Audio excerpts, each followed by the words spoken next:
Hello friends, कैसे हैं आप सब। स्वागत है आपका हमारे अपने चैनल लर्न विद प्रीति में। आज मैं आपको बताने वाली हूँ हरियाली तीज के बारे में। इसकी तारीख क्या है, दिन कौन सा है और इसका महत्व क्या है और ये परंपरा कब से शुरू है। ये संपूर्ण जानकारी देने से पहले यदि आपने मेरे वीडियो को लाइक नहीं किया है तो मेरे वीडियो को लाइक कीजिएगा। अगर आपने मेरे चैनल को सब्सक्राइब नहीं किया है तो मेरे चैनल को सब्सक्राइब कीजिएगा और हो सके ज़्यादा से ज़्यादा शेयर कीजिएगा। संपूर्ण जानकारी पाने के लिए मेरे वीडियो को अंत तक देखते रहिएगा। तो फ्रेंड्स, चलिए मैं आपको बता रही हूँ। फ्रेंड्स, हरियाली तीज पर सुहागिन महिलाएं व्रत रखती हैं। सुबह नहा धोकर नहाने के बाद 16 श्रृंगार करती हैं और माता पार्वती और शिव जी की पूजा अर्चना करती हैं। अपने पति की लंबी आयु और सुखी वैवाहिक जीवन की कामना करती हैं। फ्रेंड्स, नागपंचमी के 2 दिन पूर्व सावन मास की शुक्ल तृतीया को हरियाली तीज मनाई जाती है, जो इस बार 23 जुलाई दिन गुरुवार को है। इस दिन महिलाएं व्रत रखकर भगवान शिव और माता पार्वती की आराधना करती हैं। ये त्योहार भगवान शिव और माता पार्वती के पुनर्मिलन का प्रतीक माना जाता है। फ्रेंड्स, हरियाली तीज का महत्व। हरियाली तीज के दिन सुहागिन महिलाएं व्रत रखती हैं, 16 श्रृंगार करती हैं, माता पार्वती और शिव जी की पूजा करके अपने पति की लंबी उम्र और वैवाहिक जीवन की मंगल कामना करती हैं। हरियाली तीज को छोटी तीज व श्रावण तीज भी कहते हैं। फ्रेंड्स, हरियाली तीज का व्रत लड़कियां भी रखती हैं। इस व्रत को करने से उन्हें मनवांछित वर प्राप्त होता है। फ्रेंड्स, हरियाली तीज का व्रत अन्न जल ग्रहण किए बिना रखा जाता है। बिल्कुल निराहार और निर्जल व्रत रखते हैं। फ्रेंड्स, हरियाली तीज से जुड़ी कुछ परंपराएं। हरियाली तीज मुख्य तौर से नवविवाहित लड़कियों के लिए बहुत ही खास होती है। कई जगह इस दिन लड़कियां अपनी पहली तीज पर मायके चली जाती हैं। नवविवाहित लड़कियों को ससुराल की तरफ से आभूषण, श्रृंगार, वस्त्र, मेहंदी और मिठाई दी जाती है। महिलाएं अपने हाथों से मेहंदी और पैरों में आलता लगाती हैं। आलता को सुहाग का प्रतीक माना गया है। इस दिन सुहागी देने की भी परंपरा है। सुहागी सास को या फिर किसी सुहागिन स्त्री को ही दी जाती है। फ्रेंड्स, ऐसे शुरू हुआ हरियाली तीज का व्रत।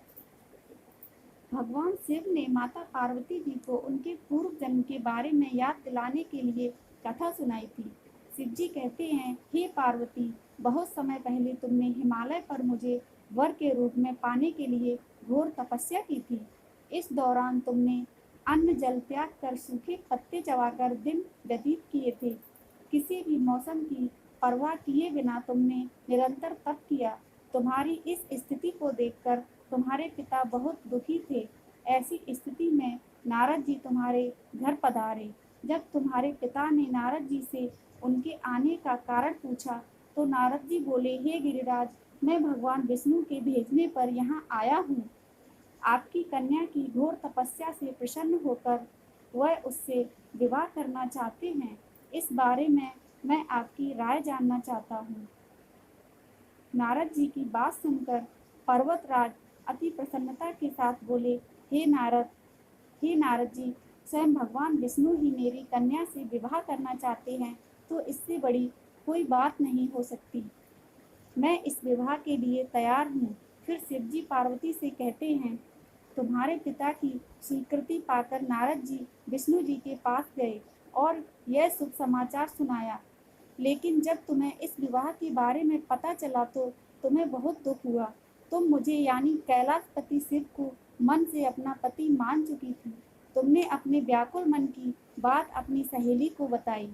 तुम्हारी सहेली ने सुझाव दिया कि वह तुम्हें एक घनघोर वन में ले जाकर छुपा देगी और वहां रहकर तुम शिव जी को प्राप्त करने की साधना करना।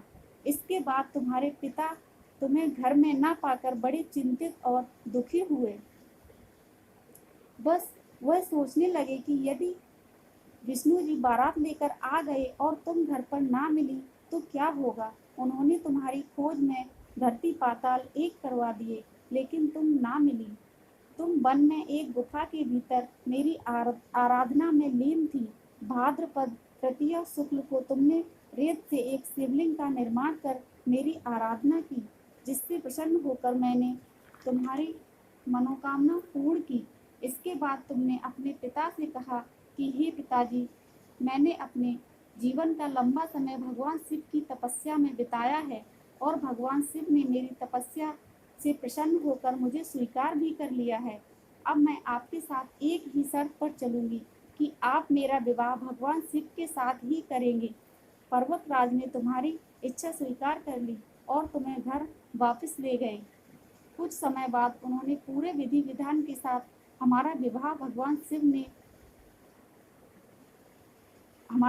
किया। भगवान शिव ने इसके बाद कहा, हे पार्वती, तृतीया को तुमने मेरी आराधना करके जो व्रत किया था, उसी के परिणाम स्वरूप हम दोनों का विवाह संभव हो सका। इस व्रत का महत्व यह है कि मैं इस व्रत को पूर्ण निष्ठा से करने वाली प्रत्येक स्त्री को मनवांछित फल देता हूँ। भगवान शिव ने पार्वती जी से कहा कि इस व्रत को जो भी स्त्री पूर्ण श्रद्धा से करेगी, उसे तुम्हारी तरह अचल सुहाग प्राप्त होगा।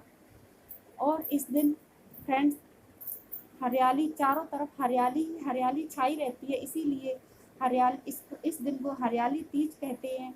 और इस दिन में झूला झूलने का भी बहुत बड़ा महत्व है।